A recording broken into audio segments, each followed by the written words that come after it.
नमस्कार साथियों, जय श्री राम, जय हिंद राष्ट्र।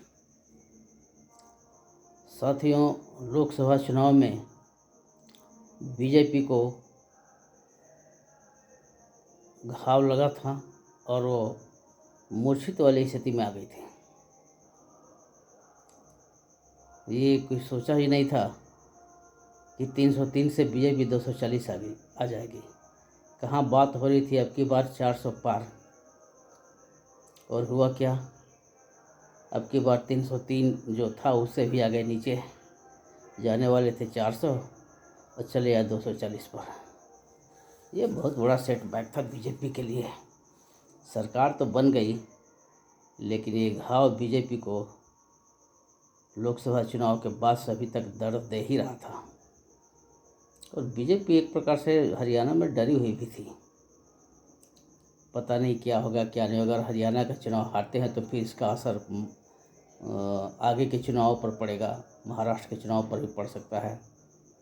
हरियाणा अगर हारे तो महाराष्ट्र पर निश्चित रूप से इसका असर पड़ता।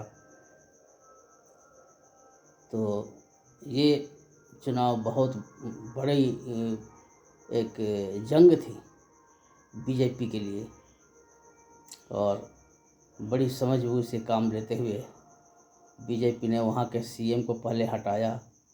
वहाँ पर बहुत सारी जातियों को अपने पक्ष में किया और एक नया उदाहरण प्रस्तुत किया।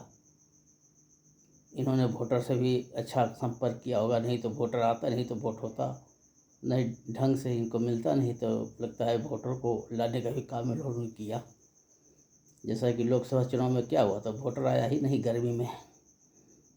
गर्मी इतनी भयानक गर्मी थी कि वोटर निकला ही नहीं बहुत जगह। तो उसका परिणाम यह हुआ कि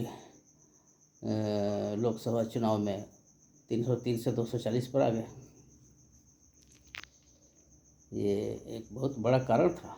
भयानक गर्मी में चुनाव हुआ, आदमी अब जान बचावे, गर्मी से, लू से जान बचावे कि वोट देने जाए। यह सब तो पहले देखना था ना बीजेपी को। कितनी गर्मी में अगर चुनाव होता था तो उसको तुरंत ये करना था, रुकवाना था। प्रधानमंत्री चाहे तो इलेक्शन कमीशन को अपना सलाह दे सकता है कि इतनी गर्मी में वोटर नहीं आएगा बाहर, और रोका जा सकता था, लेकिन ध्यान इन्होंने नहीं दिया। भयानक गर्मी में लोग अपनी जान बचाने के लिए घर से बाहर नहीं निकले। और दूसरा पार्टी जो था वो तो अपना जान हथेली पर लेकर वो लोग तो घूमते रहता है, कैसे मोदी को हराना है। तो वो लोग सब निकला और हरवा दिया। 303 से 240 पर पहुँचा दिया वो लोग। जो बीजेपी का वोटर वोट देने निकला ही नहीं गर्मी के चलते, अब वो लोग जो अपनी जान पर खेल करके वोट देने निकला और बीजेपी का सीट कम हो गया। तो इन सब कारणों से बीजेपी तो बड़ी सेटबैक में थी, बैकफुट पर थी। लेकिन ये हरियाणा का जो छोटा सा राज्य है हरियाणा, हाँ, मात्र 90 विधानसभा की सीट है, लेकिन ये जंग बहुत बड़ी थी। राज्य तो छोटा था, लेकिन ये जंग बहुत बड़ी थी। इस जंग ने बीजेपी को संजीवनी दे दिया है। जिस तरह से हनुमान जी मूर्छित हो गए थे, ये लक्ष्मण मूर्छित हो गए थे और हनुमान जी संजीवनी खोज के लाए थे पहाड़ पर से, संजीवनी बूटी। तो उसी तरह से बीजेपी के लिए ये चुनाव ने संजीवनी बूटी का काम किया है और बीजेपी अपने घाव से उबर गई है और मूर्छा अब उसकी टूट गई है। और ये निश्चित है कि इसका असर महाराष्ट्र चुनाव में आएगा, और मुझे पूरा विश्वास है कि महाराष्ट्र का चुनाव बीजेपी के फेवर में होगा।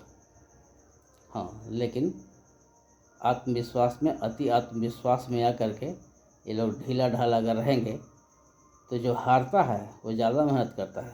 इन लोगों को हार का अंदेशा था, इन लोगों ने काफ़ी मेहनत किया और जीते।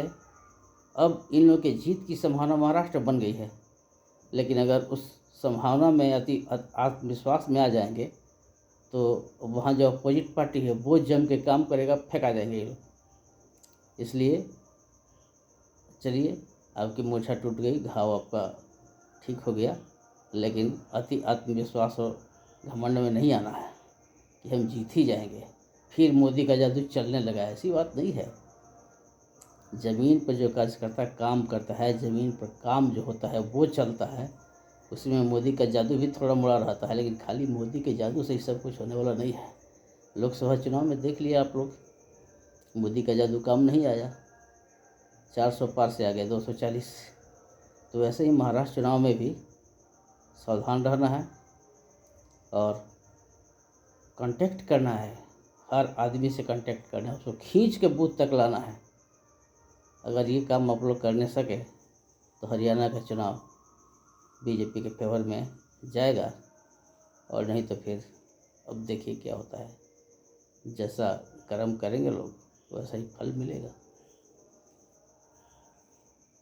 अच्छा तैयारी करेंगे, अच्छे से लड़ेंगे, आत्मविश्वास में, ओवर कॉन्फिडेंस में नहीं आएंगे, क्रांतिकारी परिवर्तन के लिए लड़ेंगे तो होगा।